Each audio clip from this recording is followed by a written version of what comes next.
Ini pernah ramai pada waktu debat Pilpres.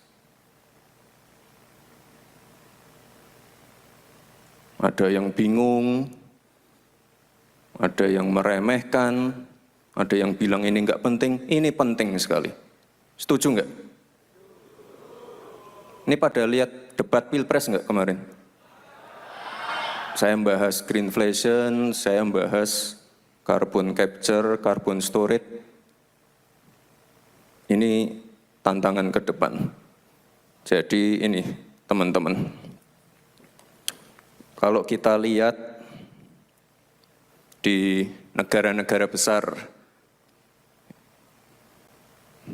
ya saya nggak tahu ya, mungkin terlalu ambisius, terlalu bersemangat, terjadi yang namanya inflasi karena transisi ke energi hijau yang terlalu gegabah.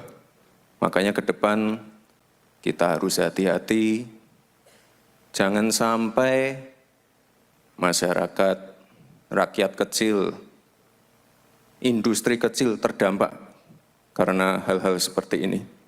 Jadi kalau di ini negara yang tidak perlu saya sebut ini ada demo, ya karena pajak BBM naik, gas naik, listrik naik, kita nggak pengen seperti itu. Kita tetap mengedepankan prinsip kehati-hatian.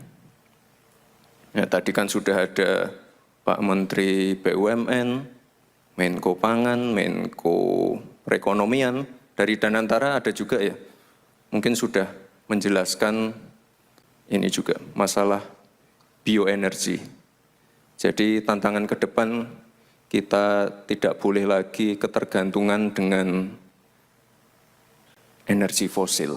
Kita harus segera melakukan transisi ke energi hijau. Nah, ini kalau sekarang kita udah punya B35, B40, ke depan Pak Presiden menargetkan B50.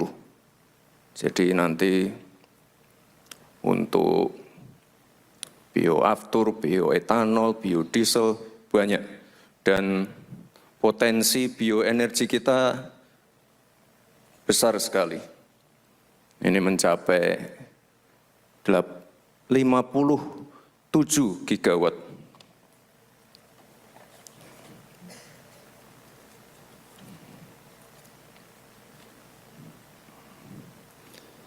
Dan kalau yang namanya sawit, rumput laut, kita termasuk yang terbesar di dunia. Coba sekarang kita lompat ke IKN. Jadi komitmen Indonesia untuk mengurangi dampak perubahan iklim ini sudah sangat besar.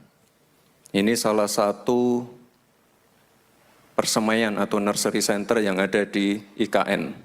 Kapasitasnya 15 juta bibit per tahun. Ada juga yang di Jawa Barat, coba ditampilkan videonya. Kapasitasnya hampir sama.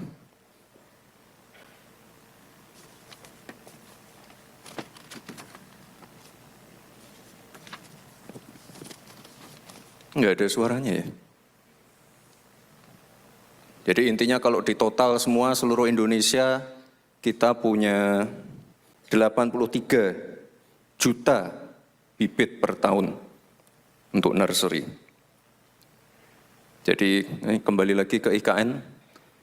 Dulu tuh banyak sekali hoax-hoax tentang IKN.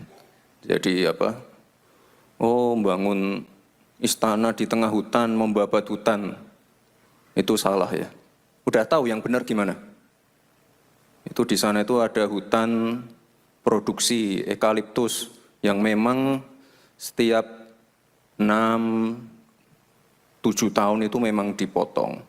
Jadi sekarang kita bangun IKN di sana, terus akan kita kembalikan lagi ke ini apa? Ya sebagai hutan heterogen dengan pohon-pohon endemi asli Kalimantan. Ada pohon ulin, meranti, lalu ada pohon tengkawang. Jadi ini apa yang sudah dilakukan saya kira sudah on track. Lalu masalah kebakaran hutan. Sudah sangat berkurang sekali dibandingkan 10 tahun yang lalu. Pengurangannya sampai 85%. Ini mungkin masih ada beberapa titik rawan, titik-titik yang kebakaran.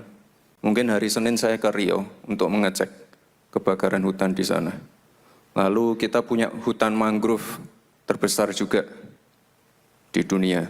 Dan ini penting sekali karena penyerapan CO2-nya ini 5 kali lebih dari hutan tropis. Enggak ada suaranya ya? Oh memang enggak ada suara, maaf ya. Oke.